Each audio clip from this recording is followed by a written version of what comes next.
Hola a todos, sean bienvenidos al podcast de Historias al Diván, analizando historias por el bien de la humanidad. Este es nuestro episodio número 43, donde vamos a estar analizando la película Argentina 1985. Recuerden que en nuestro podcast analizamos de principio a fin utilizando spoilers, así que quedan avisados. Y bueno, sin ir más lejos, les voy a presentar a las personas que nos acompañan hoy en el diván. En el primer cojín tenemos a Olga. ¿Vos te das cuenta de que estás criando un demente, Echavarría? Muchas gracias por esa bienvenida, muy apropiada la cita. Muy contenta de estar por acá nuevamente. Por supuesto, siempre que hacemos estas pausas largas en los episodios, me siento muy bien de regresar con ustedes. Y esta película me encantó. Entonces, me hizo llorar, pero me encantó. Bueno, y en el segundo cojín tenemos a Ani, recontrafacho, Miranda. Pues era otro, pero porque yo no. Pero bueno, no, un gusto estar acá. Personalmente el cine argentino y yo no hemos podido congeniar muy bien, pero digamos que disfruté cosas, me frustré con otras, me enojaron otras, unas no me gustaron, unas sí me gustaron, ya los comentaré después. Bueno, y en el tercer cojín tenemos a Carlos. ¿Cómo te cagaron, loco? Barba. Oye, pues es una película muy cruel, muy fuerte, visita las zonas más despiadadas del alma, las más oscuras, cosas muy interesantes, la verdad. Ya le estaremos comentando. Pero vamos al cuarto cojín, donde tenemos a la persona, animal, cosa o lo que sea, que se pone maquillaje para matar el brillo al salir de la cámara, pero siempre le falla porque sus elocuencias siempre son brillantes. Rafa Miranda. No, hombre, Carlos, muchas gracias por lo de elocuencias. ¿Qué poesía elocuética? Como diría Lelutier. Elocuencia, elocuente, en fin, qué Qué bonito. poesía elocuética. Qué grande. Bueno, no, es una alegría muy grande estar aquí. Hoy me costó mucho escribir algo que fuera gracioso porque me parece que el tema de esta película es tan profundo, tan importante, tan duro, que me parecía difícil ser humorístico cuando vamos a tratar algo como esto. Pero bueno, más allá de ser humorístico, yo creo que aquí vamos a analizar un periodo histórico bastante oscuro de la historia de Latinoamérica.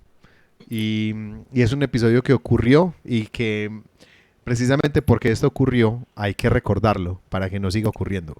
Y esa es la importancia, la gran importancia de la memoria histórica, la gran importancia de proteger los centros de memoria histórica, la gran importancia de proteger todos los registros históricos que tenemos, porque ha sido muy común de todos los tiranos de la historia tratar de que la historia empiece con ellos y borrar lo que ha pasado antes para que la narrativa de la historia corresponda con sus ideales.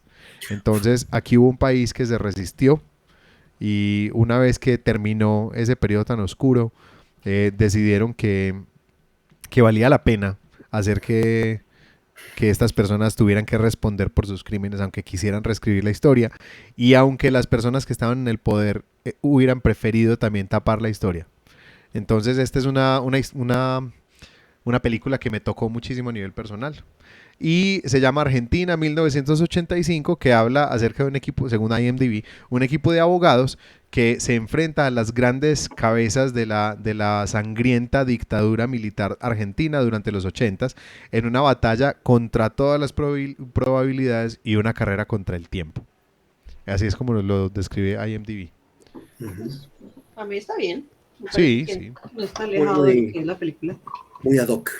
Sí, el director de esta película fue Santiago Mitre. Yo pues nunca había escuchado de este director. Realmente no tenía ninguna referencia de él. Me parece que hizo un trabajo excepcional. Me parece increíble lo que logró en esta película. Este director también pues ha estado en las películas Paulina, El Estudiante, creo que es la conferencia, ¿cómo se llama esta película? Bueno, es la cumbre de estas cumbres de presidentes. Es un director que se ha caracterizado por algunas películas con tintes políticos importantes. Y bueno, protagonizada por uno de mis actores argentinos favoritos, para mí una garantía de buen cine, que es Ricardo Darín, que lo vimos ya también aquí en el podcast en El secreto de sus ojos. Exactamente. Esposito. Sí, como el alcalde Esposito. Hay una anécdota que les voy a contar al final, porque hay una referencia en esta película a otra película que me pareció espectacular. No sé si ustedes la descubrieron. Lo dudo mucho. Creo que no. Bueno, entonces empecemos con la construcción de mundo con Ani Miranda. Bueno. Como decía Rafa, pues esto a nosotros como latinoamericanos nos toca profundamente, porque precisamente por esa época, digamos que los países estábamos pasando por situaciones relativamente similares. Entonces, cuando yo veía esta película, pues obviamente yo en ese año no estaba viva, yo no había nacido, no estaba ni en planes, así que yo no podría decir que hoy lo recuerdo y lo viví, pero sí, yo por ejemplo he sido muy gomosa con conocer un poco de la historia antes de ese periodo, entonces había muchas cosas que veía ahí. Lo primero que vemos, pues entonces estamos en una historia real, estamos en un mundo realista, estamos en una película de época, y estamos hablando de la década de los 80, fines de los 80, cuando se cae la dictadura. Entonces, cuando nosotros tenemos un régimen tan fuerte que abandona un país, obviamente como estos regímenes se encargan de dividir a la gente, porque es la mejor manera de tener controlado, entonces encontramos una Argentina fracturada entre dos facciones, los que apoyaron a quienes hicieron eso, porque supuestamente tenían una causa justa, y los que a pesar de todo, no están de acuerdo con lo que hizo ese régimen militar. Porque tenemos un grupo de militares que se hacen con el poder total del país, primero supuestamente para bajar a la persona que no querían en el poder, para luego hacerse ellos con el poder y durante cada uno de sus mandatos, cuando un tirano es tirano, se hace más tirano con el tiempo. Yo hace poco tuve que hacer una traducción y leía precisamente sobre eso. Decía, cuando una persona así de fanática de una sola posición se suma al poder, lo único que va a hacer es empeorar.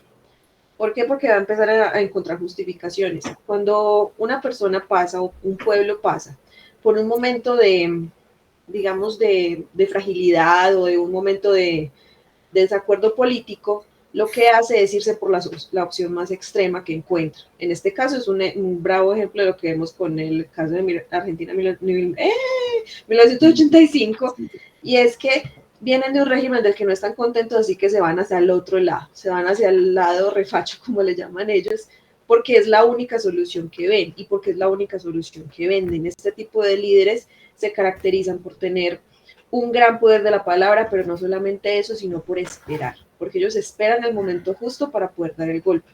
Ellos no dan el golpe cuando el problema está iniciando, sino que lo dan en el momento en que ya es incontrolable, para que la gente crea que realmente son los únicos que los pueden salvar.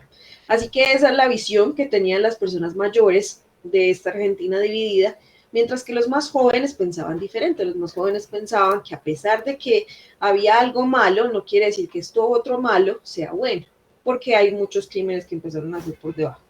Eso es más o menos como la parte de la introducción de esta figura militar que tenemos como el viejo régimen, que es el que se va a judicializar. También tenemos entonces un tema de intrigas políticas, porque obviamente un poder quiere permanecer en él, quiere mantener la batuta en su mano, así que lo que empiezan a hacer es movimientos para empezar a eliminar sus detractores. Los primeros detractores son sus víctimas y de ahí todas las desapariciones. Entonces tenemos una desaparición sistemática que no solamente se dio en un lugar, sino que fue a nivel generalizado, y tenemos que ese es el entramado que el grupo de abogados jóvenes, porque los viejos no querían hacer el trabajo por miedo a perder su vida, es el que se pone a hacer. Ellos se ponen a tejer esa telaraña para poder, con toda la evidencia que tienen, judicializar a estas personas. Tenemos entonces también eso, tenemos un contraste en lo viejo y en lo nuevo. Lo viejo siendo representado por esta generación mayor que cree que realmente los militares hicieron lo correcto, y lo nuevo que está, digamos, viendo o pidiendo un cambio, que no cree que eso que hicieron los militares es correcto, así que quiere generar el cambio ellos mismos, a pesar de que se ponen en riesgo, porque muchos de ellos empiezan a ir a muchas partes diferentes a recolectar información. Así que ellos se están poniendo en riesgo, pero como son jóvenes, ellos no le temen al riesgo. Los viejos le temen a lo nuevo, pero los jóvenes no. Los jóvenes quieren hacer una diferencia. Entonces tenemos ese contraste de las dos visiones y el fiscal que está en medio. O sea, el fiscal no quería que le dieran ese caso, pero él lastimosamente lo tiene que asumir porque a la final se fue a un juicio civil. Y si no se hacía este juicio civil, estas personas iban a pasar indemnes y no iba a pasar nada. Así que él tiene que pasar de una posición media a tomar una posición, que es realmente como el conflicto que nos muestran en la película. También tenemos la parte de los colores eran siempre muy oscuros, teníamos un juego de sombras como muy importante, y la postura también de la división que es constante se nota muchísimo en la parte de la fiesta. Para mí la fiesta es como el microcosmos de la película, cuando el ayudante del fiscal, él como era el fiscal adjunto, tiene que ir a esta fiesta con su familia de uno de estos generales que él tiene que judicializar. Un Y que familiar. la mamá lo único que le interesa es no dejar mal la imagen de su familia. Entonces ella se siente mal porque su hijo está haciendo algo que va en contra de su familia y en contra de su imagen personal. Y en esa fiesta nosotros podemos ver cómo todo se trata de las apariencias, cómo los victimarios siempre intentan culpar a las víctimas, y eso es lo que vemos luego en los juicios. Cuando hay un señor que es obligado a trabajar para los militares, pero él también fue víctima, también fue torturado, bueno, y etc. Los victimarios lo que hacen es que empiezan a atacarlo para que él también parezca victimario, pero entonces eso hace que las víctimas pierdan su credibilidad, porque entonces si uno de ellos es culpable, todos lo son. Así que ahí viene nuevamente el juego de la desinformación, y en la fiesta es lo mismo, tanto así que cuando se le acercan en el carro, él entiende que si se sube al carro no va a volver a aparecer. Así que es esta división constante. Estamos todo el tiempo en tensión, que esa es otra cosa, es un mundo en tensión, porque digamos nunca vemos asesinatos, nunca vemos sangre, nunca vemos muerte, pero la tensión que genera la misma película hace que no las podamos imaginar. Así que bueno, no, eso era como lo que quería comentar sobre lo de la construcción, que tenemos este eje del el fiscal en el centro de dos polos opuestos, y la fiesta como un pequeño reflejo de lo que pasa durante toda la película. Oigan, a mí me llamó mucho la atención cómo está ambientada la película. Realmente te llevan a la era, a lo que estaba ahí. Toda la gente fuma, no hay una sola computadora. Los teléfonos pues, son obsoletos, ¿no? Las oficinas son de verdad gobernícolas, pero está súper bien ambientada. Me encantó esto que decía Annie de la gente joven, que la chava con zapatos, no con zapatos, con tenis, no trae sus Converse ahí a todo dar, y con eso se presenta precisamente metiendo algo totalmente disruptivo en esa época, ¿no? Sí, yo recuerdo, porque yo sí estaba vivo en aquellos entonces, los Converse en aquella época eran de verdad la neta del planeta, y además eran de botín, y los máximos eran, puta, tenías que tener unos Converse color rojo. Entonces, bueno, cómo lo llevan en la película está genial de cómo está la ambientación. Yo quería hacer esa mención de cómo la música, los coches, los edificios, la gente, el vestuario, todo está súper bien estructurado en cuanto a la construcción de mundo. Lo que me llamó mucho la atención es, todo el mundo fuma adentro y afuera de las oficinas, ¿no? El realismo de la película que le mete, por ejemplo, cuando están en una cafetería y les estallan una bolsa de sangre, ¿no? En la ventana, una bolsa, un globo de sangre, no sé qué sea. Sí. Y realmente te mete a la película. Esa construcción está tan bien hecha que te absorbe por completo. Y también me pasó algo bien importante, no puedes dejar la película. Te envuelve a tal grado ese suspenso o ese emoción y además coraje, ¿verdad? Realmente quieres que estos cabrones hijos de su ping-pong papas que los refundan en el bote. O sea, es tal la emoción que te proyecta la película, esa construcción de mundo de verdad es estupenda. Felicidades para la producción y la dirección de esta película. Y los actores, ni qué decir. Yo iba a decir lo mismo, que en cuanto a la construcción de mundo, me encantó cómo ambientaron la película. He visto películas que supuestamente transcurren en los años 80 y hay una colombiana, que es la de Rosario Tijeras, yo creo. Sí, No, es o un sea, desastre. no hay años 80 por ningún lado. En cambio aquí, pues tengo entendido los que saben de cine, que hay ciertos filtros que lo regresan a uno como a la calidad de imagen de ese tiempo.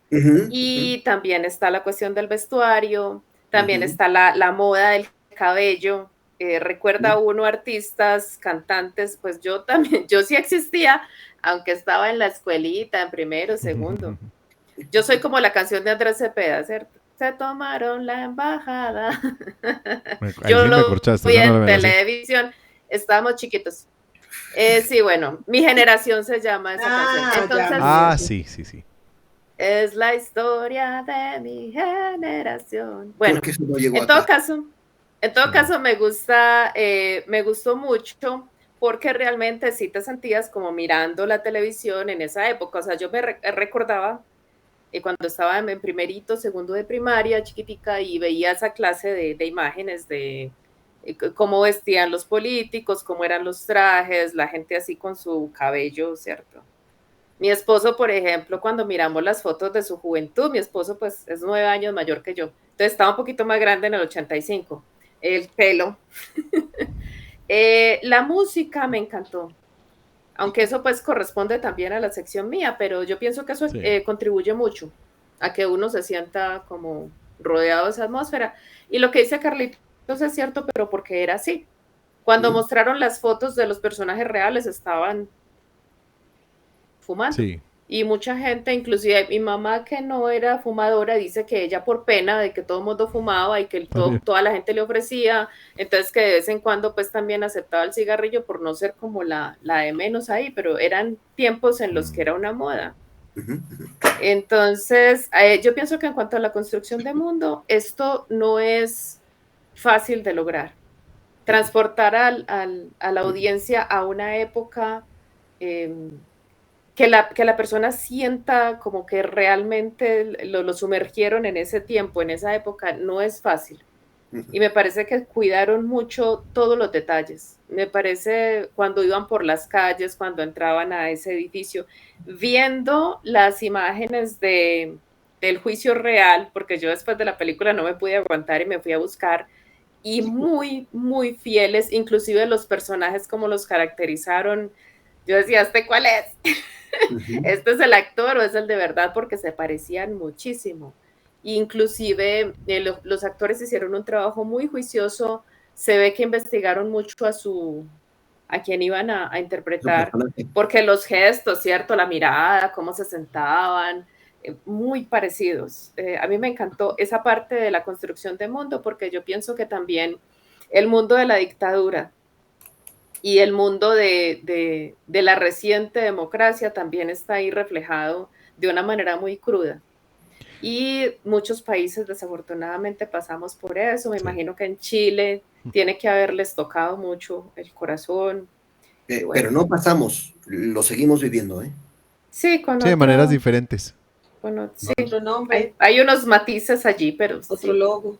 Sí. Misma historia. Digamos que no es un grupo militar que se tomó el poder por la fuerza. Digamos que en este momento hay democracia, ¿cierto? Digamos, se han ido eligiendo, pero tenemos todavía, pues los rezagos de esta ideología están todavía en todas partes. Y eso en Latinoamérica no ha podido superar no ha podido llegar a una estabilidad política y a una armonía política un poquito más grande que de pronto uno ve en algunos países de Europa, no vamos a decir todos tampoco, porque lo que pasa en este momento entre Rusia y Ucrania es parte de esto mismo, parte de estas ideologías ahí puestas en juego. A mí de la construcción de mundo me encantó todo lo que ustedes han dicho, me pareció súper bien cuidado, hecho con una filigrana increíble, los peinados, los vehículos, los cigarrillos. A uno en este momento los cigarrillos le hacen muchísima bulla en las películas porque el cigarrillo de alguna manera ha quedado muy atrás y ya no está de moda, ya nadie fuma para verse mejor, para verse más cool. Y me encantó pues que tomaran un montón de imágenes de referencia del juicio de verdad. Cuando el juez Trasera le empieza a hacer caras a los defensores, todo eso es salido de fotos reales del juicio. Me impresionó que se consiguieran a un general igualito a Videla, muy muy parecido. Tipo es increíblemente parecido. Me dolió mucho cuando terminó la película y me puse a ver qué pasó con estos generales y ver que Macera, uno de los generales de la Armada, fue indultado en el 90 por Carlos Menem. Le dio el indulto, pues nunca, aquí no dicen como por qué. Y 8 años después, una jueza decidió pues como también volverlo a condenar por apropiación de menores. Y sí, la apropiación de menores y otros cargos eran delitos de lesa humanidad, entonces no podían prescribir. Entonces el indulto que le dio Carlos Menem era anticonstitucional y se quedó ya después del 98 en la cárcel hasta que le estalló una aneurisma y eso lo llevó pues a, a otras secuelas que finalmente llevaron a su muerte, ¿cierto? Pero bueno, es algo que me pareció muy triste uno ver que después de todo este esfuerzo, después Carlos Menem, quién sabe, pagándole favores políticos a quien termina indultando a una figura tan trágica, pues no, trágica no, tan desastrosa, tan nefasta. Tan nefasta, esa es la palabra, tan nefasta Esa es la en palabra. la historia, sí. Bueno, en la construcción de mundo, yo también quería hacer la referencia a las llamadas de amenaza, a la paranoia por los carros bomba, que me duele mucho decir que es exageradamente familiar para nosotros aquí. O sea, en los 80, cuando estaba aquí Pablo Escobar en la parte más alta, pues como sí, y cuando se desató la guerra abierta ya contra el país en ese momento, el miedo de los carros bomba era una cosa bastante real y uno caminaba y empezaba a tratar de ver un carro que estuviera parqueado, estacionado en alguna parte, si uno veía el eje de atrás más abajo, si uno veía vidrios polarizados. Si uno veía vidrios polarizados, uno salía corriendo porque uno decía, dentro de ese carro probablemente hay sicarios. Algo que me alegra a mí mucho ver en las generaciones más jóvenes en este momento es que para ellos el vidrio polarizado volvió a ser algo muy cool. Entonces, yo no sabía eso. Ya ellos no les da miedo un vidrio polarizado, mientras que los que estamos ya en los 30 y tantos, 33, 30 y 14, ya nosotros todavía le tenemos miedo a esos vidrios polarizados y todavía nos parece como, nos recuerda a una época que para nosotros es muy dolorosa y que nos ha marcado con un estereotipo horrible en todo el mundo que hace que ese pasaporte colombiano sea tan mal recibido en tantas partes. Y es todo culpa de algunas personas, y ojalá fueran pocas, pero un grupo de personas bastante significativo que hizo muchísimo daño en su momento y que nos ha dejado ese estigma para siempre. Ahorita hablamos de la música cuando lleguemos donde Olga, pero entonces démosle el turno precisamente a Olga. Bueno, Ani quería agregar, perdón. Sí, algo que se me había olvidado mencionar, y era que hay una frase por ahí que dice que los locos son los que cambiarán al mundo. Y yo creo que en esta película la retrata muy bien cuando nos muestran a cada uno de los consejeros o de los ayudantes del fiscal. Y no solamente él, sino su asesor principal, que es el dramaturgo. Entonces, cuando tú mirabas las acusaciones, entonces, wow, todas las acusaciones las hacía un dramaturgo. El proceso lo asesoraba un dramaturgo. Pero era un dramaturgo que tenía mucha experiencia, que quién sabe por qué se dedicó solamente a la dramaturgia, pero que tenía mucha experiencia fiscal. Entonces, nuevamente, él quería mencionar eso, la parte de lo locos que estaban en ese equipo, porque una persona cuerda no habría hecho ese trabajo. Y ya, eso es. Bueno, entonces pasemos con Olga a esa parte de narrativas y lenguajes.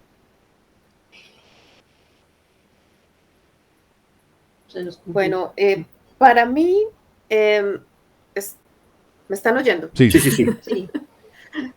Entendí como que me hubiera quedado tildada. Como por un milisegundo. Sí. Bueno, la manera como está contada esta película a mí me gustó y pienso que aunque admitía muchas maneras de ser contado, y yo creo que es un error que cometen algunas películas de este corte que tratan de hacer la cosa muy tipo documental, que de pronto interrumpen un poquito la acción para meter datos, en fin, yo esperaba al principio algo así y quedé gratamente sorprendida al ver que no fue de esa manera. Y me gustaron mucho los puntos de vista que tomaron para contar la historia, porque ciertos personajes son de alguna manera como le ofrecen al espectador una visión particular del problema. Por ejemplo, el hijo de Stracera, que no pude establecer si esto fue real o fue una construcción del guionista para contar la historia, porque esa es una maestría, digamos, yo pienso que el guión, el ser capaz de ¿cómo te dijera? De presentar al espectador la historia desde un punto de vista particular. O sea, no es lo mismo que eso hubiera sido narrado por allá como desde un punto de vista documental que es muy exterior a los personajes, que es muy de noticias, que es muy ajeno como a la acción como tal. Meter en la casa un foquito, una camarita que lo está dirigiendo a uno desde la candidez del niño, desde la inocencia, desde la visión como tan pura que tiene él, y la relación que establece con el papá me gusta mucho, como de ser su espía desde el principio, como de ser de alguna manera un ayudante ahí, que se vale como de la misma presencia de él, aparentemente tan inocente, para presentar la acción desde otro punto de vista. Yo me ponía a pensar, ¿de qué otra manera podía haber contado la parte de la deliberación? Pues algo tan particular, ¿cierto? Y fue una estrategia muy buena, narrativa, fue un recurso narrativo que les aplaudo y casi, o sea, los personajes niños en las películas se vuelven empalagosos y clichésudos porque generalmente los muestran como el personaje débil que está por allá llorando, que está o está en su papel de adolescente poniendo problema, pero en este caso no, me encantó ese personaje, la interpretación del niño, El fue como Straserita. de los puntos fuertes, otro punto fuerte, otro punto de vista narrativo, otra manera de presentar la acción, especialmente el conflicto de este hombre como tal, fue la esposa. Sí. Me encantó esa esposa. Uy. Silvia. Sí, o sea, es otra visión del problema. O sea, me encanta cómo cada cual, porque si hubiera sido solamente trasera, hubiera sido muy esquemático, porque generalmente cuando se presenta este tipo así, todo preocupado, todo conflictuado, y entonces, ¿cierto? Yo pienso que una de las fortalezas más grandes de esta película es esa, que se salieron de esos esquemas y presentaron el conflicto del personaje, yo pienso que el principal, desde ese punto de vista familiar, de cómo el hijo es como el cómplice y es de alguna manera el ayudante y es para nada un adolescente, parece un viejo de 50 años. Pero me encantó porque al mismo tiempo él presenta como una frescura, como una inocencia, me encantó. Y la señora también, porque la señora tiene una posición política muy firme, muy fuerte, muy definida desde el principio. Parece que ellos dos han tenido como cierto conflicto allí, como que han chocado un poco en opiniones y, y me encantó. Me encantó el punto de vista narrativo cuando la camarita se mueve hacia ella y nos muestra desde su visión la situación con las críticas que ella hace, cómo ella interviene, cómo ella lo presiona y tal parece que él necesitaba eventualmente ser presionado. O sea, tal parece que esa dinámica familiar fue la que lo ayudó a él a llevar a cabo esa misión tan complicada que tenía. Tan dura, medio Y suicida. sí, sí, y pienso que las amistades y los chicos que escogen también fueron muy bien manejados porque las entrevistas de los muchachos le meten, yo siempre digo lo mismo, por dramática que sea una situación, el espectador necesita descansar, necesita un momentico de despejar la mente de los asuntos, digamos, tan trascendentales y soltar una risita. Y yo pienso que el grupo, el equipo de trabajo de Estracera cumplió esa misión. El hecho de que fueran jóvenes, el hecho de que de alguna manera sintieran que no tenían nada que perder, el que metieran un chiste por ahí, el vos me estás cargando, porque está diciendo que viene uno de ellos diciendo pues mentiras en la entrevista y riéndose pues de ese proceso supuestamente tan trascendental y tan serio. Entonces yo pienso que hay unos recursos narrativos muy bien empleados, que el humor está muy bien empleado, no choca, no cae mal como hay otras películas donde tratan de hacer humor en situaciones dramáticas y uno se siente ofendido. Sí. En este caso no fue así. Me gustó mucho que hubieran recurrido a imágenes reales. Eventualmente esas imágenes reales fueron las que me pusieron a llorar.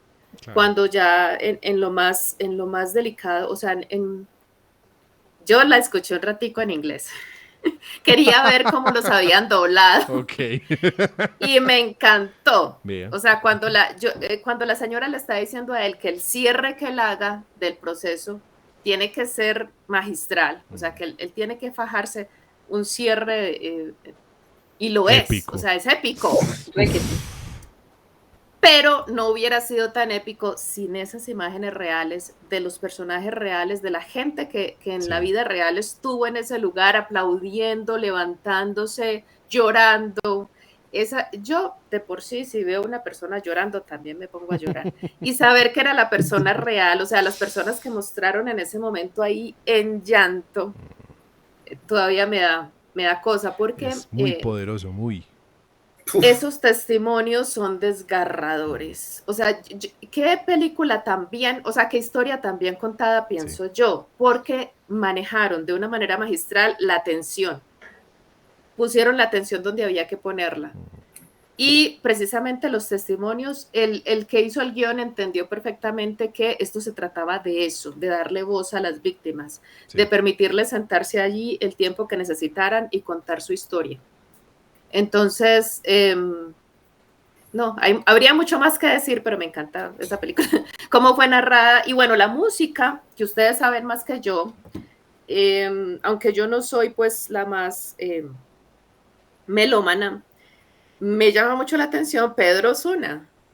Estoy mirando en Spotify la lista de la banda sonora y hay, a ver, 1, 2, 3, 4, 5, 6, 7, 8, 9, 10, 11, 12, 13, 14, 15, 16, 17 canciones de Pedro Osuna. Solamente metieron por ahí a Cani García, Charlie. una cancioncita. Cani Charlie. García, Cani, dice Sí, acá. Cani García la metieron aquí. Bueno, no la noté. Se llama Nunca Más la canción. Cani García. Ok. De resto, Pedro Osuna. Pero yo pienso que sí, hay cierta música que se convirtió en protesta, en música emblemática como de oponerse a esos regímenes totalitarios y de hacer un poquito de concientización mediante el arte, mediante la música. Es que toda la onda que llamaron el rock nacional en Argentina era ese rock de protesta que empezó a denunciar un montón de cosas de la dictadura. Entonces el rock nacional para ellos no es solamente rock. Es que en este documental que salió hace poco de Rompan Todo, hablaron de eso, de cómo en países como Argentina, como México, como Chile, el rock entró a ser contestatario contra los regímenes que los estaban oprimiendo. Mientras que en Colombia el rock no llegó a eso. El rock hablaba de amor. Entonces el rock colombiano en esa época no llegó como a gran cosa. Solamente el metal colombiano estaba denunciando cosas. Y entonces el metal se quedó por fuera de los medios. Y allá se quedó para siempre. Los grupos de metal colombianos, a pesar de que tuvieron mucha importancia afuera de Colombia, dentro de Colombia es casi que algo de culto. Uno ve los fans de Kraken, por ejemplo, y los fans de Kraken no son los que están en medios. Y son miles. O sea, Kraken es tal vez la banda más importante de Colombia, la que más ha trascendido a nivel internacional en términos de rock y metal, pero aquí nunca sonaba en medios, nunca sonaba en radio, porque esos que denunciaron aquí sencillamente no los dejaron participar de los medios. Ay, yo iba a mencionar algo, pero se me fue la palabra, Carlos. No, tú. No me acuerdo qué iba a decir. Entonces, dale. No, yo sí traigo algo importante que mencionar. En toda la película se habla un lenguaje bastante jurídico, bastante legal, en términos de narrativas y lenguajes, ¿no? Sin embargo, está muy bien llevado, está muy bien adaptado para que lo comprenda la gente. Voy a hacer un paréntesis. Aquí tuvimos una situación, estamos viviendo una situación aquí en la Ciudad de México, bueno, en el país, en México, en el cual la gente no está comprendiendo lo que está pasando, ni en términos políticos, ni en términos jurídicos, ni en términos administrativos, porque se utiliza un lenguaje que no es el apropiado. Y a pesar de que la película trae muchas cosas de términos muy jurídicos, de términos muy específicos, está muy bien adaptada. Entonces, otra palomita ahí para la dirección, el cómo llevan ese lenguaje jurídico a la sociedad, lo hace totalmente comprensible. Ojalá tuviéramos esa capacidad en otros muchos países para poderlo llevar así, no solo a la corte, que es en ese entonces lo que estaban juzgando a los malhechores, sino para que todo el pueblo lo pueda comprender. Es otro de los, creo que, super tips que nos da esta película, ¿no? Tenemos que mejorar ese lenguaje. El lenguaje que obviamente es un término jurídico, pero que lo tiene que entender la gente. Otra palomita desde mi perspectiva. Ahora sí, ya me acordé. Me acordé de lo que iba a decir.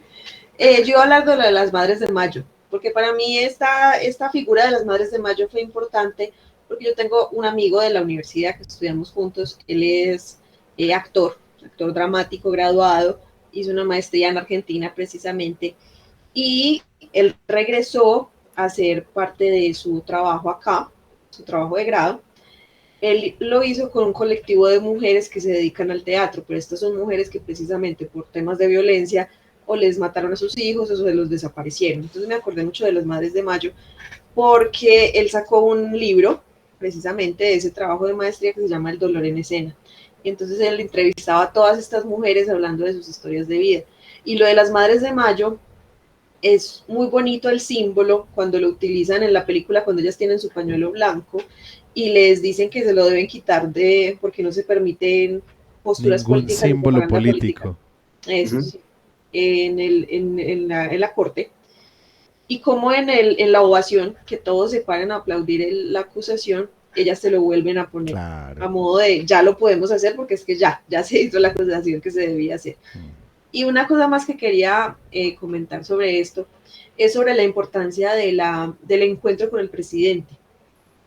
Que él se encuentra con el presidente obviamente de una manera cautelosa porque el presidente no debe mostrar una postura.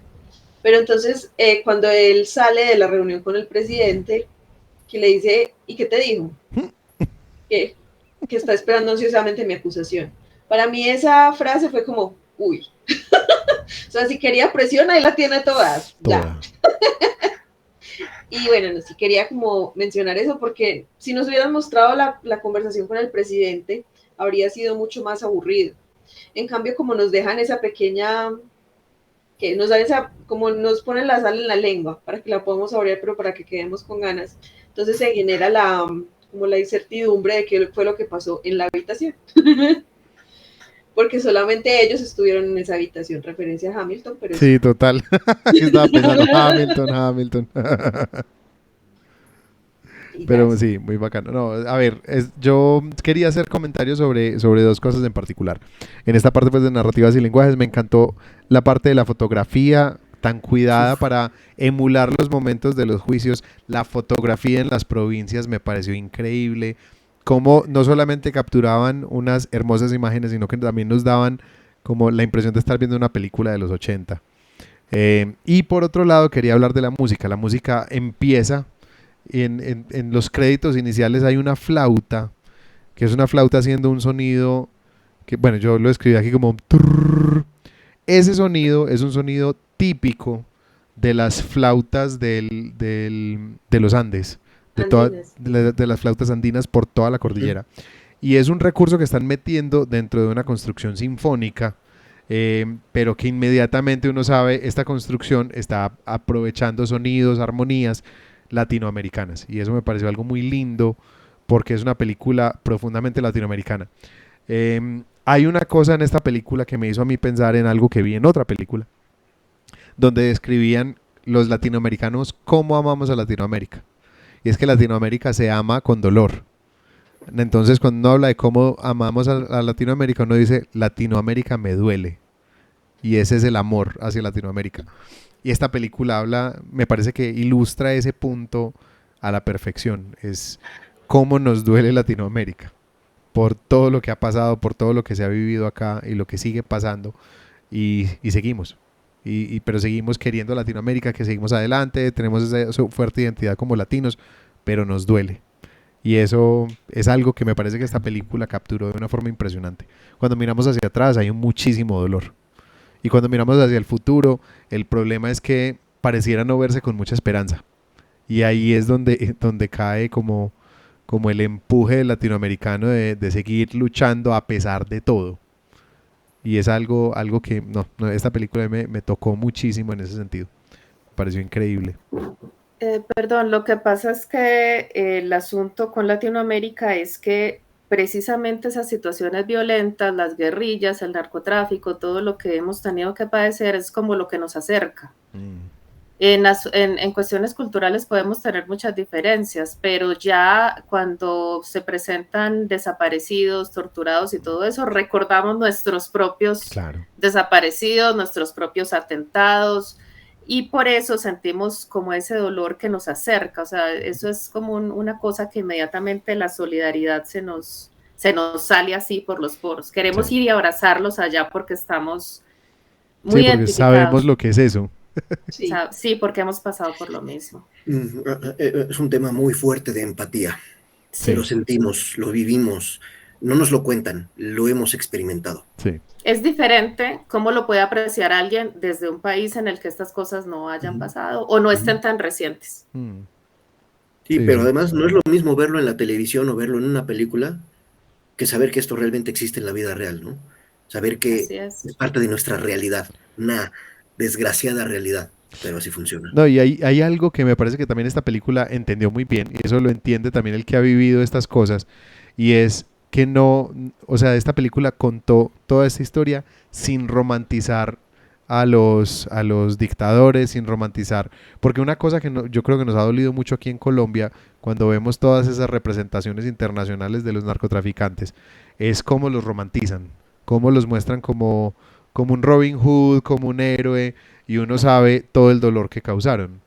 Entonces es algo con lo que de alguna manera el latino siente, hey, con esto no se juega. Y yo nunca he podido ver, todos mis estudiantes que son extranjeros y quieren aprender español han visto Narcos. No soy capaz, tampoco. Y yo no he podido ver eso. No, a uno le duele tanto, precisamente lo que dice Rafa. Sí. Pues cómo sacan la música y aparece este tipo como que fuera quién sabe quién, cuando uno sabe que es un vil asesino. Sí. Y todo el dolor que trajeron, todos los huérfanos, las viudas, la gente inocente que murió, estos carros bombas totalmente siniestros, que el vendedor de un carrito de comidas en la calle, la gente humilde, cómo fueron destrozados por estos carros. Y ahí lo ponen como que fuera pues por supuesto, es un producto diseñado para gente que no somos nosotros. Exacto. Y que no le duele como nos duele a nosotros. Sí, por eso ellos pueden darse el lujo de salir a decir en vallas en otros países como aprende a hablar hablar español como Pablo Escobar, métete al curso de no sé dónde y ponen la foto del de Narcos. Ay, no. Que a uno aquí, eso duele, a mí duele. Eso sí. Sí. Sí, a mí una vez un amigo me hizo una broma, recién conociéndolo, él es de El Salvador, como, entonces como mucha coca debajo del brazo. Ay. Yo le dije como, por favor no digas eso. Gracias. Sí, no es gracioso. Sí, no, a ningún colombiano le gusta eso, no lo digas. Como dice alguien que yo conozco, resputa no se huepete. ¿Cómo? Resputa no se huepete. Yo iba a comentar que realmente yo creo, o al menos esa es mi visión, que una de las pocas series que ha logrado retratar un poco mejor lo que ha sido la realidad del narcotráfico, al menos acá, fue la del Patrón del Mal, porque hablaba desde el punto de vista de las víctimas. Exacto. Es decir, mostró a Pablo Escobar como lo que fue.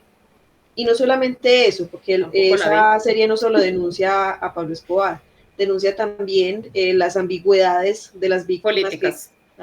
Que no se supo nunca si fue Pablo Escobar, si fueron las guerrillas o si fue el mismo ejército comandado por otras personas. Sí, a mí esa serie me pareció muy, muy interesante y de nuevo, a nosotros nos duele mucho aquí eso, pero aquí también en algún momento un político, un tipo pues bastante estudiado, dijo que a él le parecía importante que existieran algunas de estas que nos permitieran reconstruir la historia, una historia de la que nadie aquí quiere hablar. Y si uno mira los libros de historia en Colombia, es muy raro ver algo de toda esa época y de lo que ha venido después, porque no hemos querido tocarlo y es algo que necesitamos tocar, necesitamos ponerlo en el pasado. Alemania ha hecho un esfuerzo gigantesco por reconstruir la memoria histórica de lo que pasó en la Segunda Guerra Mundial y lo que pasó con los nazis. perdón, habiendo tenido varios estudiantes alemanes, Sí. también les da cosa. Y Claro. también evaden el tema, sienten vergüenza. Sí, sí. Es más, uno de ellos me contaba que el Mm. apellido Hitler desapareció. La gente que lo tenía se lo cambió por Himmler, Ajá. que la mayoría hicieron un cambiocito ahí fonético y a algunos alemanes no les gusta que les mencionen eso. No, pues claro. Con obvia razón. Y yo creo que Sí, aquí en entonces, Colombia los entendemos perfectamente. Sí. sí, Sí, sí, Pero porque mencionabas pasa lo el- mismo. sí, Ay, Medellín, Pablo Escobar. exacto. Alemania, ay, Hitler. Sí, Mencionabas al principio que es importantísimo preservar estos cachos de historia, ¿verdad? Aquí en México, ahora que estamos hablando del Holocausto, hay un museo fabuloso que se llama el Museo de Memoria y Tolerancia, que es justamente el Holocausto, ¿no? Eh, digamos, fue elaborado por la comunidad judía aquí en sí, México y la verdad es que es una pieza importantísima. No solo el museo, sino yo creo que todas las películas y todo el arte que se ha hecho, ¿no? La lista de Schindler, El niño de la pijama de rayas, yo creo que es crucial ver, por ejemplo, La vida es bella para entender lo que es vivir en este tipo de cosas. Digo, lo que ustedes viven allá en Colombia con el narcotráfico, aquí también nosotros tenemos cosas pues terribles, ¿verdad? Tenemos miedo de salir a la calle porque ya hay balaceras aquí afuera de la casa todos los días. Ya, digo, no es de que yo lo viva así, pero se está viviendo todos los días en el país. Ya es un miedo que tenemos terrible y no se puede. Y para eso, qué importante es tener esa memoria. sí, Qué importante es que lo podamos registrar para que, por ejemplo, los alemanes que está comentando Olguita, ¿no? Que dé vergüenza, que realmente te calen los huesos, saber que esto fue lo que hicimos. Iba a mencionar que en Medellín también hay algo similar que se llama el Museo Casa de la Memoria. Los extranjeros son felices. Cuando yo trabajaba en la academia, hacían un tour allí y a ellos les encanta ir a mirar todo eso, pero te cuento que uno va y uno, o yo por lo menos, el nudo aquí, Claro. porque como uno sabe cuando ve las imágenes y cuando oye los testimonios, cómo fue. Por ejemplo, están esas imágenes de la Comuna 3, es cierto, todos los pandilleros saliendo así, rindiéndose los helicópteros. Imagínate, Carlitos, un barrio de Medellín donde tuvo que entrar el ejército con carro tanques, con helicópteros. La operación Orión, pues, fue una cosa como una incursión así. No solo faltan pandilleros. En plena guerra. Entonces, es muy importante que existan esa clase de cosas y la literatura y el cine se convierten también de alguna manera en ese museo. Aquí, hablando del éxito editorial, yo pienso que el gran éxito de un libro en Colombia es que lo pirateen. Cuando salió un libro sobre Pablo Escobar que se llamaba Killing Pablo, Matar a Pablo, ese libro usted lo veía en Medellín, en todas las aceras, en el piso, pirata, y la gente lo compró, mucha gente lo compró, o sea, mucha gente lo leyó, legal, ilegal, de todas las maneras. Pero yo pienso que es por esa necesidad, ¿cierto? Como Claro. de que ese museo exista y cuando no es una apología del delito ni de estos hombres asesinos, sino que es una manera de visibilizar un asunto de pronto para sensibilizar a los demás acerca de lo que eso significó, es muy valioso. sí. Esta película en ese sentido es muy valiosa. Sí, a mí Yo me creo que encanta. por eso se ha ganado tantos premios. Y por eso llevamos tanto tiempo hablando de lo que nos pasó con nuestra experiencia. Oye, Conecta un detalle nada más. increíblemente. Antes de pasar a la siguiente sección, no sé si se percataron de que en estos días recientes, Messi felicitó a Ricardo Darín por la película Sí, y entonces se Súper. multiplicó, pero claro. Pues exponencialmente, claro. la cantidad de vistas. Todos los fans del fútbol viendo la película. Así es. Sí. Vaya, si Lionel Messi recomienda algo, pues ha de ser bueno, ¿no? Claro. Y Sí. bueno, yo creo que la película no requiere la opinión de Lionel Messi, pero caray, si alguien te apoya así, realmente apoya a que tengamos mucha más conciencia. Creo que eso es lo que más hace falta en este momento. En fin. Está muy bien. ¿Qué les parece entonces si pasamos a la parte de Freud? Yo hoy creo que le daré un poquito de tiempo de descansito a don Sigmund y me iré más bien para donde don George Orwell. Porque a ver, digamos que cuando uno ve todas estas historias del fascismo, y no solo del fascismo, porque es que el fascismo, digamos que tiene un origen muy particular en Italia, pero cuando uno mira la ideología era muy parecida a lo que pasaba con el nazismo y con muchos otros movimientos eh, con características parecidas.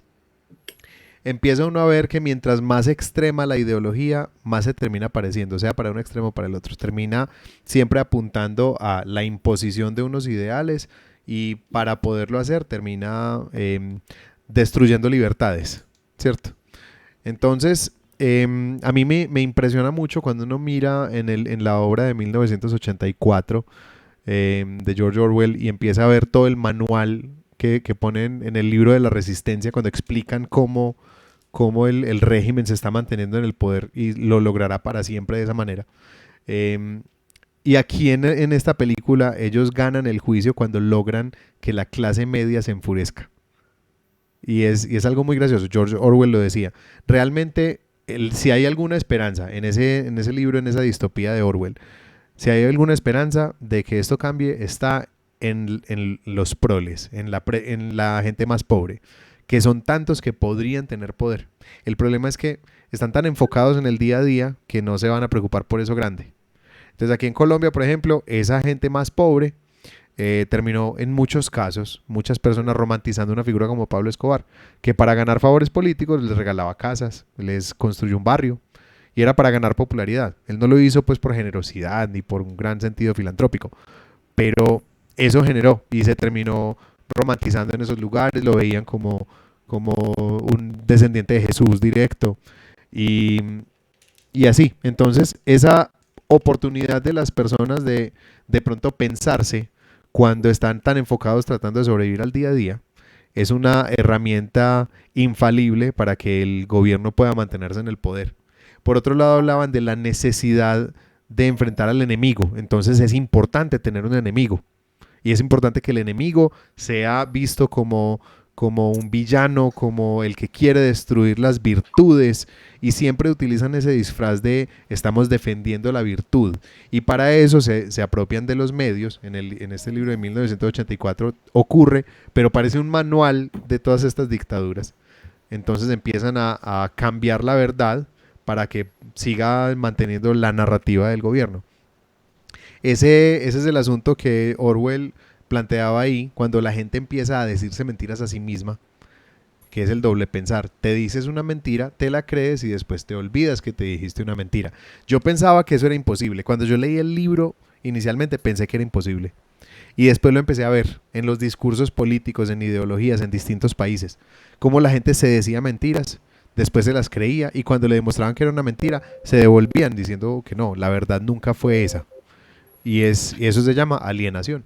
La alienación es un efecto increíblemente poderoso que ha llevado a países enteros a pensar que la autodestrucción es importante, a deshumanizar ciertos grupos.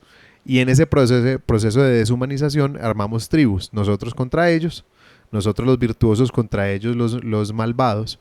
Utilizando ese manual, vemos hoy cómo emerge un concepto como el de fake news. A mí en este momento todo el mundo habla de fake news y todo el mundo utiliza el concepto. A mí me duele mucho cada vez que alguien lo utiliza porque ese concepto lo acuñó Trump. Y lo acuñó Trump para hablar de todos aquellos que decían algo en contra de él. Todos los que dijeran algo en contra de él eran noticias falsas. Pero entonces la gente hoy lo está utilizando para lo contrario, para hablar de aquellas noticias que sí son falsas, que tratan de afectar a la opinión. Pero el comentario realmente emergió de alguien que lo estaba usando como un eufemismo de todo lo contrario. Así como en 1984 existía el Ministerio del Amor, que era donde torturaban a todo el mundo. El Ministerio de la Verdad, que era donde se manipulaba la verdad. Y esos eufemismos terminan haciendo que, por ejemplo, en Colombia, el concepto de la paz es el concepto más divisorio que existe. Divide a la gente. Llegamos a un punto en que había una votación sobre sí o no votar por la paz y ganó el no. ¿Pero por qué? Porque el concepto de la paz se presentó de tal forma a la opinión pública en ese momento que dividió. Entonces hablar de paz en Colombia se volvió muy difícil. Y eso ocurre no solamente en Colombia, sino en muchísimos países. Y todo tiene que ver con propaganda, con estrategias de publicidad política, o sea, de propaganda. Y eso, el manual, digamos que lo escribió Maquiavelo. Después de eso vino toda la maquinaria de Hitler, toda la maquinaria de propaganda que fue increíblemente poderosa, increíblemente exitosa. Y llegamos a Orwell, que lo que hizo fue, después de la Segunda Guerra Mundial, decir, tenemos que tener cuidado. Entonces creó una historia de ciencia ficción, tratando de mostrar los horrores del extremismo político, del totalitarismo, de cualquier ideología. En este momento, si ustedes miran, en Estados Unidos lo utilizan para enseñar los horrores de la extrema izquierda. En otros países lo utilizan para los horrores de la extrema derecha. Es sobre el totalitarismo realmente. Entonces, el análisis de Orwell es un análisis que es tan relevante hoy como lo ha sido siempre. Y es algo que aquí, en esta película, nos mostraron cómo el gobierno estaba ayudando a legitimar este gobierno. Incluso el gobierno democrático que vino después quería tapar lo que había pasado. Pero vinieron unos jueces que decidieron decir el nunca más y vamos a hacer algo al respecto. Quería mencionar eso en la parte de Freud. Y obviamente también quería decir que en esta película hay algo que me ocurrió. Yo siempre me siento en la película con mi cuaderno a tomar notas de todo lo que quiero decir. Pero esta película llegó a un punto en que completamente solté el cuaderno y sencillamente me sumergí en la película. Porque a nivel emocional era demasiado como para estar sencillamente pensándola de manera fría. Demasiado demandante, ¿no? Sí. Sí. Ah, bueno. Sí, les quería contar un detalle que me encantó, porque digamos que cuando lo dijeron en la película yo me quedé pensando y fui a revisar y era cierto. Hay uno de los testigos que habla de una muchacha, Claudia, y se despide, cuenta que cuando se despidió de ella le dijo que no, vamos a salir, y ella le dijo, no, ya estamos muertos, Pablo. Y resulta que esa es la frase con la que ellos se despiden en la película La Noche de los Lápices. En La Noche de los Lápices, Claudia era la novia del muchacho y a él lo sueltan. Y una vez termina la película cuentan que ninguno de sus compañeros fue encontrado después de eso. Entonces el testimonio que ahí nos cuentan, lo cuentan basado en esos personajes que no eran ficticios de La Noche de los Lápices. Y el actor que hizo de Pablo en esta película era uno de los jueces. Entonces esa conexión a La Noche de los Lápices me encantó. Definitivamente creo que el punto más alto, el gran clímax de esta película lo marca el discurso de Estracera. Ese discurso épico de acusación de Estracera es una cosa increíble, una composición espectacular, sublime, que me llevó a las lágrimas. Sí. Sí, con Él eso, nunca más, sí, nunca más. nunca más. Yo no lloré, pero me gustó. No, sí, Yo sí lloré. Yo sí lloré varias veces con el testimonio de la señora que tuvo el bebé y que no se lo dejaban cargar, que tenía las manos atadas. Yo lloré todo ese testimonio. Horrible, durísimo. No, me dio mucha rabia. Todo Sí. lo lloré, todo, Una todo. rabia, una Y impotencia, como mamá, ¿no? pues yo me ponía en esa situación, pues como madre que soy, porque yo quedé supremamente indignada que no me dejaran cargar a mi segundo hijo cuando nació. Y yo decía, no, ya es no tengo nada si que eres madre decir, o no no, me volvería a quejar. Sí, sí. No, pero es indiferente si eres madre o no. O sea, como padre, claro, también es lo mismo, ¿eh? sí, sí. Duele profundamente. Como ser humano. Sí, como ser humano. duele Cualquiera esa que tenga humanidad. algo de humanidad en el cuerpo tiene que Ajá. sentir mucha indignación de que una cosa Así es. como esa se haya ocurrido. Sí. Hay un eufemismo que yo he escuchado mucho en ambientes corporativos y aquí también lo utilizan. Cuando a él le dicen, tienes que ser cuidadoso en tu acusación. Y él sencillamente pregunta, ¿y qué es ser cuidadoso? Y eso se queda sin responder. Y me encanta porque ese tipo de eufemismos a nivel corporativo los dicen todo el tiempo. Dicen cosas como esa, no, tenemos que ser prudentes. Y prudente significa tapemos todo. Ajá. ¿Cierto? Entonces son cosas que enojan al que quiere sencillamente comunicarse de manera honesta. ¿Y cómo puedes tapar esto que son crímenes de lesa humanidad? Hay tantas formas. Y ahí viene la corrupción, ahí viene todas las herramientas que utilizan. Lo de las Madres de Mayo, fíjate que ellas eran unas mamás que se habían puesto una pañoleta como algo como estamos juntas. Y la primera forma de tratar de deslegitimarlas es decir que el pañuelo era algo político. Es decir, que era una insignia política. Ahora, toda posición que uno asuma, toda posición es política. ¿cierto? Ujú. Pero politizar un pañuelo implicaba un montón de cosas. Pues implicaba decirles a ellas, vamos a quitarles, a despojarlas de su denuncia, que la denuncia era su pañuelo. Pero diciendo, no, no, es que eso es un interés político de ellas.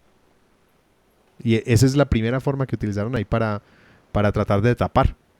Estas mujeres que no se callaban, que seguían denunciando, callémoslas diciendo que es ideología política. Hay una historia muy graciosa de Charly García, que hizo un día en un concierto subir a las Madres de Mayo al escenario a cantarles, pues, como hacer un homenaje, pero la canción que cantó se llamaba Kill My Mother. Charly, obviamente, pues Está loco. un genio loco, él sí sufre de esquizofrenia, pero él sí quería hacerles un homenaje. Lo que pasa es que digamos que la No elección de salió. mensaje no era, sí, Sí, escogí otra su canción. fuerte no es el lazo con el otro. Bueno, ¿qué les parece entonces si pasamos a las lecciones de vida con Carlitos? Está mala Carol. Disculpen mi cara de... En México se le llama encabronamiento, ¿verdad? Porque es de verdad fuerte lo que transmite esta película y conforme estamos platicando, todo pesa, todo realmente tiene un sentimiento de rencor, de impotencia, de una crueldad tremenda. Realmente es un descenso a las zonas más tenebrosas del alma. Una verdaderamente despreciable realidad. Yo quisiera que alguien me explicara cómo es que una naranja podrida puede echar a perder una cubeta entera de jugo de naranja, ¿no? ¿Cómo es que una gota de aceite puede contaminar 10 litros de agua? Yo creo que más que una película de hechos históricos, es un llamado a la acción. No podemos tolerar que la muerte ande suelta. Y esta película trae un mensaje fuertemente esperanzador, diría yo. Pero vamos por partes. El problema, el sentimiento que nos deja, la respuesta que se da en la película, la respuesta que damos en la vida real, el detectar las causas raíz y el qué podemos hacer. Entonces, vamos un poco desmenuzando esta historia. Por la primera parte, el problema. Bueno, esta película pues, sí nos habla de un problema particular, que son las desapariciones forzadas, pero tenemos otros muchos problemas, los ataques a mujeres, eh, los feminicidios, homicidios en general, evidentemente, la inseguridad, policías corruptos, políticos corruptos, violencia familiar, robos realizados por menores de edad, que por ser menores, pobres chiquitos, denles unas nalgadas y ya con eso, ¿no?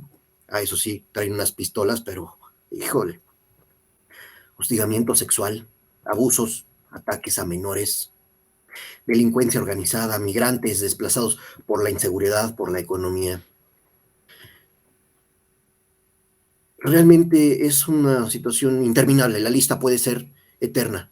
El hecho de que aquí ilustren un punto, bueno, sí, pero tenemos otros muchos puntos que son verdaderamente problemáticos. Y todo esto nos lleva al segundo tema, que es el sentimiento, nos genera un sentimiento, pues, nefasto, ¿no? Primero por la impotencia, por el no poder defendernos. Genera miedo, angustia, malestar. Y claro, todos clamamos justicia. Entonces viene otro gran tema, ¿qué es la justicia? Porque aunque hayan metido a los malos, ahora, perdón, ahora se me fue el nombre, Videla, Macera. Videla, correcto, a Videla, ¿por qué lo hayan metido a la cárcel? Que además ya vimos que salen, les hacen unos descuentitos, ¿verdad? Y salen bajo un amparo. Aunque metas a la cárcel a los malos, nadie te repone a tu hijo o a tu esposa o el familiar que sea. Entonces, un tema muy fuerte, que es la justicia. Y todos quisiéramos terminar con estas situaciones, pero entonces viene otro problema, la impunidad.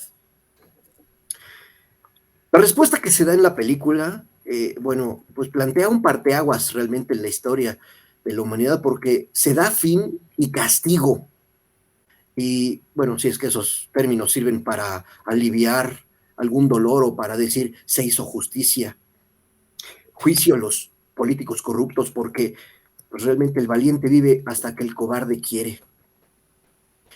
Ya lo mencionamos hace un ratito, pero me encantó que, por ejemplo, se utilizó sangre joven, es decir, muchachos que no eran los expertos en los temas, ¿verdad?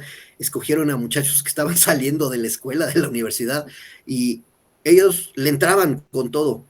¿Por qué? Porque se requiere una respuesta. No quieren vivir lo que hemos estado viviendo, y eso es una situación verdaderamente triste. En fin, una de las cuestiones que me generó mucho esta película es cuáles son las causas raíz. ¿Dónde está el verdadero problema? O sea, ¿por qué voy en esto? Una cosa que me gustó mucho de la película es que Dante Alighieri menciona el séptimo círculo del infierno, reservado para quienes hicieran un daño violento a los demás mediante la fuerza. La causa, bueno, me parece que es una de las lápidas más pesadas de la humanidad, la corrupción. La corrupción que a su vez pues está muy ligada a otros temas igualmente podridos. Falta de empatía, la injusticia, el egoísmo, los abusos y sobre todo pues la impunidad y los huecos legales. Entonces el gran mensaje es ¿qué podemos hacer? Lo que definitivamente les comenté al principio, no podemos tolerar que la muerte ande suelta. Voy a hacer un semi-paréntesis. Ya ven que no me gusta hacer paréntesis.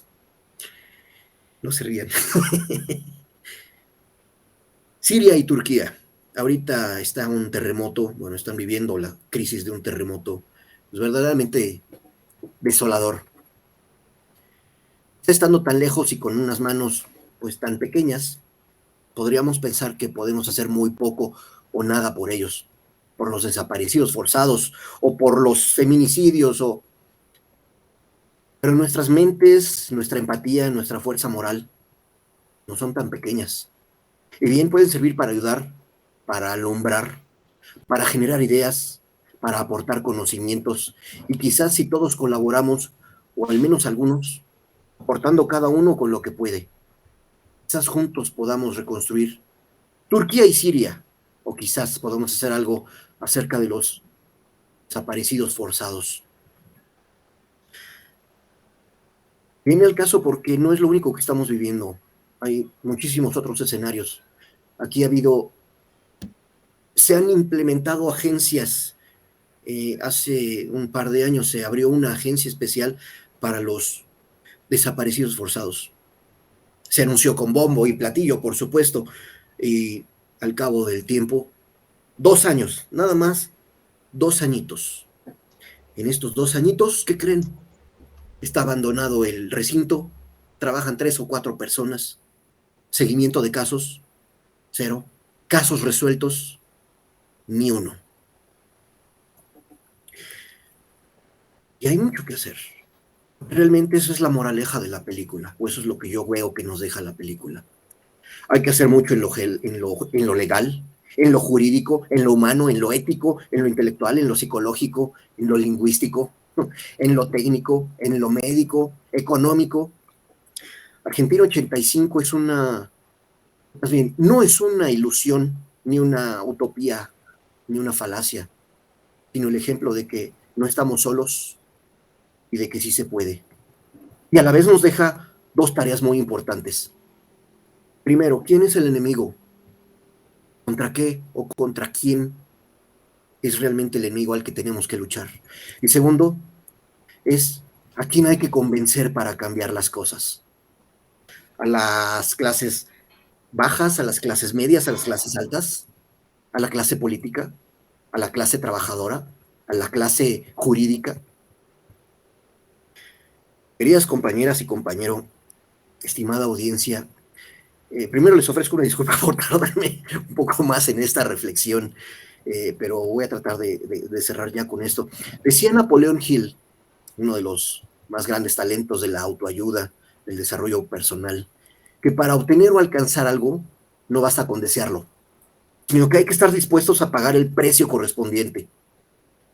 Así que a darle, porque no podemos tolerar que la muerte ande suelta y tenemos mucho que hacer para que nosotros o nuestros descendientes podamos decir ni una más. Y por hoy. ¿Quieren agregar algo, chicos? No, yo creo que las lecciones de vida de esta película son evidentes y que el cierre de Estracera es la lección de vida. Él dice muchas cosas en ese cierre muy ciertas y que se pueden considerar lecciones para todo el mundo de lo que no debería ser, lo que no debería pasar.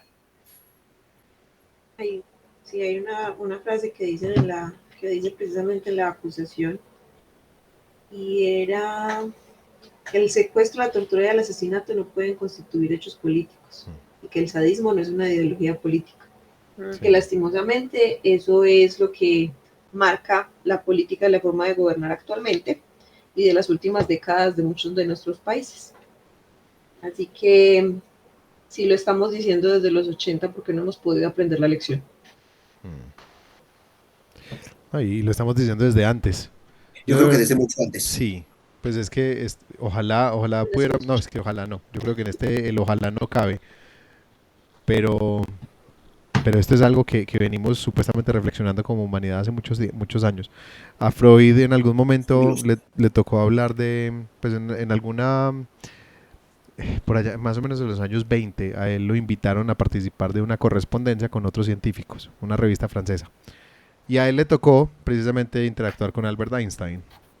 Y Einstein le preguntó a Freud, pues que si él consideraba que algún día los seres humanos seríamos capaces de dejar atrás la guerra. Freud le respondió con un texto que se llama ¿Por qué la guerra? Es fácil encontrarlo. Y en ese texto él lo ponía de una manera muy cruda y triste. Y digamos que yo podría hacer una comparación hoy muy sencilla, que yo creo que nos resuena muy fácilmente. Si hoy pensamos en la forma como la gente se comporta con el fútbol, en un escenario donde realmente lo que está en juego es muy poco más allá de un deporte en el que están los colores de un equipo al que yo históricamente he defendido, y hay gente dispuesta a cogerse a golpes y matarse por el color de su camiseta. Ahora pregúntense qué pasa cuando hay verdadero poder de por medio, de verdadero poder que ganar, verdadero terreno que perder o ganar. Y ahí está la respuesta de Freud de si alguna vez superaríamos la guerra. Es una respuesta que no es la más esperanzadora, pero de alguna manera nos devuelve un poquito a la filosofía cuando Rousseau o Thomas Hobbes hablaban del contrato social. Es un acuerdo que hacemos de vivir en sociedad aceptando, y Freud le agregaba, aceptando un nivel de malestar, aceptando que cuando alguien me enoja, yo no voy sencillamente a matarlo, que ese es, digamos, el primer impulso instintivo, destruir a aquel que piensa distinto a mí o aquel que tiene lo que yo quiero. El contrato social implica no hacerlo y buscar medidas aceptadas dentro de la sociedad que me permitan un nivel de satisfacción y los beneficios de vivir en sociedad. Entonces, yo creo que aquí el llamado es, hey, tenemos un contrato social, respetémoslo, vamos a tratar de que ese contrato social sea no un asunto de imposición, sino de convicción. Y si lográramos eso, tal vez tendríamos una mejor humanidad. Bueno, ¿y qué será que lo habríamos hecho mejor, muchachos? Yo realmente le quitaría a la hija adolescente. Me parece el personaje más inútil de toda la película.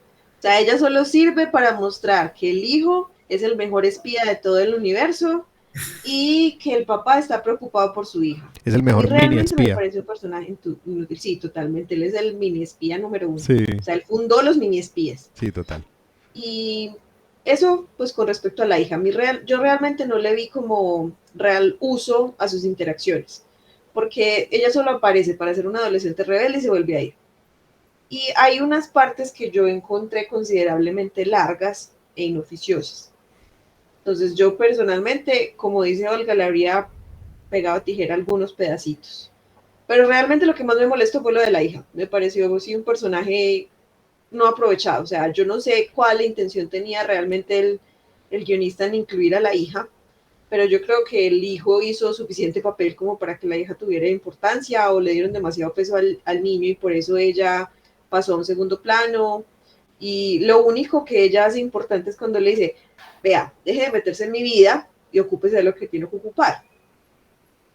Y realmente es lo único importante que hace en toda la película. De resto, su papel es tener un novio mayor que ella, que es casado, y estar en, entre comillas, malos pasos. Y ya. Eso es lo único que puedo decir yo. Yo estoy un poco en desacuerdo con A mí ella. me molestó mucho eso. Te voy a decir, perdón, Carlitos. Yo pienso que la principal debilidad o falla en un texto es eso, meter un personaje. Yo, cuando al principio de la película están haciendo esa labor de espionaje con el tipo y el señor dice, yo creo que esto es un, ¿cómo es que es? Un servicio. Yo dije, ese tipo va a ser fundamental en esta trama. Seguramente es un espía, seguramente es el que lo va a matar, yo no sé. Y luego, cuando eso no ocurre, me dio una rabia.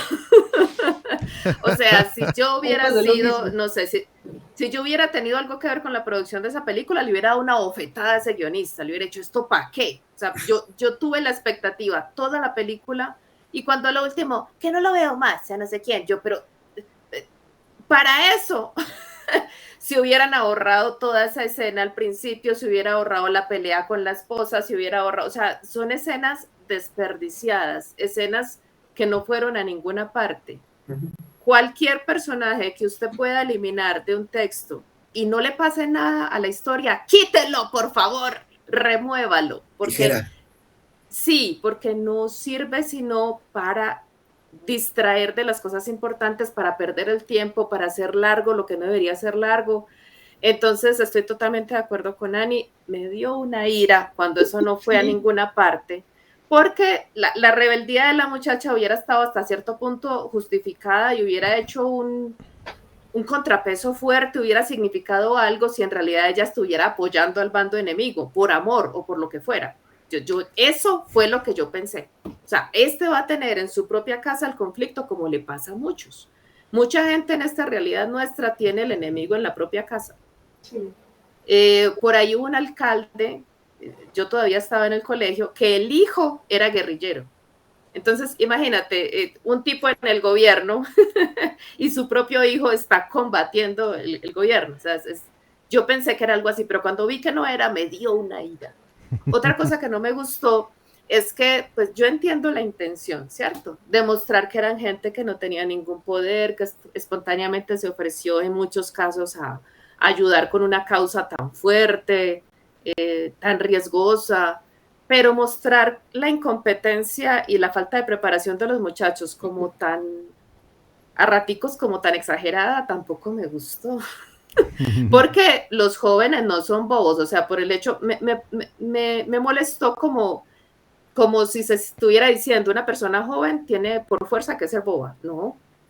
Hay jóvenes brillantes o una persona que todavía no ha terminado sus estudios, entonces no está preparado para la vida y es torpe. No necesariamente. O sea, hay gente que no tiene estudios, pero tiene experiencia y bueno, y el enfrentamiento generacional ahí yo también pienso que era innecesario. Cuando está el hijo de uno de ellos y están ahí, que ay, bueno, quiere o no quiere que esté aquí, a ver, no diga eso. Entonces, ese tipo de cositas como que no me agradaron porque me parece que tampoco contribuían mucho y que también cargan un sesgo que no necesariamente favorece la historia, aunque yo pienso que la intención era mostrar que la gente que supuestamente tenía menos poder por la edad, por la situación pues laboral y todo esto, había terminado siendo muy poderosa al final. Eso me gustó, pero esas cositas me molestaron. Eso lo hubiera cambiado yo. Yo creo que, o sea, yo la hija no la hubiera quitado, pero creo que no hubiera incluido la historia del novio, el amante. Porque sí me parece que esa historia. O el amante tendría que hacer algo. Lo que pasa es que si el amante hiciera algo, o sea, pues obviamente ya eso sería una novelización pues de la historia, ¿cierto? Porque aquí yo creo que también la idea era novelizar la historia. Entonces, ¿para qué la historia ahí? Pero podría haber hecho, pues no sé. Yo creo que yo el que hubiera quitado es al amante. Pues al novio de ella. Ese lo hubiera quitado porque me parece que sí era como... Lo único que establece esa historia... ¿Y entonces la hija qué haría? No, la hija sería la hija. ¿La hija qué sería haría? Un personaje requete secundario que existió. A menos, aunque hay una cosa que sí establece ese personaje del novio. Hay una cosa que sí establece y es que el niño era como un pequeño espía, ese mini espía. Y eso es importante para que al final nos muestren al niño espiando al jurado. Muy importante, no, sí. no es muy importante. Podría haber espiado otras cosas. Exacto, es una forma de establecerlo. Es una forma de establecerlo, me parece que no es la más eficiente de todas, pero bueno, es una forma. Y yo tengo un reclamo en la película. Todo lo pintan como que no pasó nada, todo salió muy leve, nada más se quedan amenazas.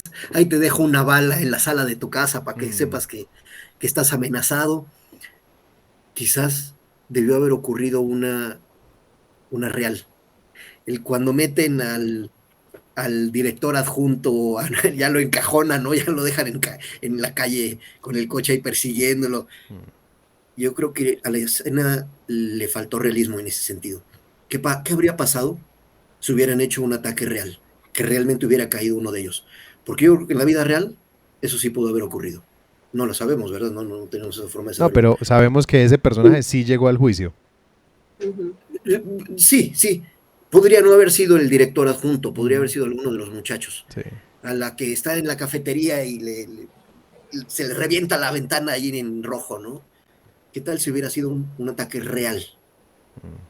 Yo creo que eso habría metido mucho más emoción a la película. Aún así, perdón, en gestos neronianos, como es en la película, buenísima la película, ¿no? Una joya de arte, bien elaborada, poco que criticarle, pocas escenas realmente que, pues sí, son intrascendentes. Está muy bien llevada la película, poco que cambiarle realmente. Bueno, yo realmente, pues no, más allá de lo que dije del novio, que me parece que es muy poco lo que aporta la historia, yo no tengo nada más que reclamarle. Sí quiero contarles que, bueno, nosotros hicimos una calificación aquí a la película y el promedio fue de 5 mini espías para esta película. Una película que sí recomendamos pues bastante, es una película de las que uno llama importantes. Sí. No es solamente una buena película, sino una película importante. Que ojalá también, no sé, ya pasaron los Oscar, no he sabido, no me he dado cuenta. Es una película que está nominada y me parece que puede ser muy importante en los Oscar por todo lo que denuncia, todo lo que cuenta. Entonces sí, ténganla muy presente y véanla, vale mucho la pena. Nosotros tenemos que seguir trabajando en esa construcción histórica de nuestra memoria. Y bueno, queremos entonces invitarlos a nuestro próximo episodio. Nuestro próximo episodio estaremos discutiendo la película La Ballena, la película en la que volvimos a ver por fin a Brendan Fraser actuar en otro gran film de Hollywood. Amor por siempre. Sí, después de todas las denuncias que él puso y todo lo que fue, pues como fue difícil para él ese proceso por las denuncias de abuso sexual que puso. Y bueno, ¿cierto que fue abuso sexual? Sí, fue abuso sexual. ¿O acoso? Abuso, ahí lo abusaron. Ay, pobrecito. Sí, entonces por fin vemos a este hombre de alguna manera levantarse de las cenizas y volver a dar la pelea. Que es el Renaissance, como le llaman en Twitter. Sí, un actor que tanto queremos. Entonces, bueno, los invitamos a ver esa película, La Ballena. Estará en nuestro próximo episodio. Y bueno, contémosles a todos de nuestras redes. Empecemos hoy con Carlitos. Oigan, pues yo, antes que nada, yo quiero hacer anuncio, porque ya por fin me uní al grupo de mis compañeros, y ya por fin hoy tenemos 15 miradas a la felicidad, ya listo, impreso, ¡Bravo! Disponible en Amazon, disponible en varias librerías. Entonces, muchachos, no dejen de adquirir su ejemplar, un libro que de verdad está padrísimo. Yo ya lo tengo. Sí, yo también. Ya está en físico, ya no hay vuelta de hoja, ya está aquí en vivo, ¿no? Se los recomiendo muchísimo. Mis redes, cabarsal.com, y ya hay redes para todos lados, ¿no? Cabarsal Twitter, Cabarsal Facebook, Cabarsal Pinterest, TikTok, etcétera, etcétera, etcétera. Y hasta ahí, sale. Listo, sigamos entonces con Olga. Olga Chavarría, escritora en Instagram, TikTok, mi fanpage de Facebook y el sitio web olgachavarría.com. Bueno, sigamos con Ani. Los míos son Aranía28 en Instagram, Ani Miranda, escritora en Facebook, y ya ahí está el enlace para el resto. Bueno, Rafa. a mí me pueden encontrar en Instagram como Raf Miranda Mus, en Facebook como Rafa Miranda Escritor o facebook.com/Miranda Historias. A nuestro podcast lo pueden encontrar en la página www.historiasaldiván.com. También nos pueden encontrar en Spotify, en Google Podcast, en todos los servicios de podcast que a ustedes se les puedan ocurrir. Y si se le ocurren otros, también nos cuentan a ver si no lo tenemos allá y lo hacemos llegar. También nos pueden escribir al correo historiasdivan@gmail.com y nos pueden escribir en Facebook. También nos pueden encontrar en el podcast como historias.al.divan, en Instagram como historias.divan. Y bueno, eso es todo por hoy en nuestro episodio número 43 del podcast de Historias al Diván, analizando historias por el bien de la humanidad. Los esperamos la próxima semana y chau chau. Gracias, bye.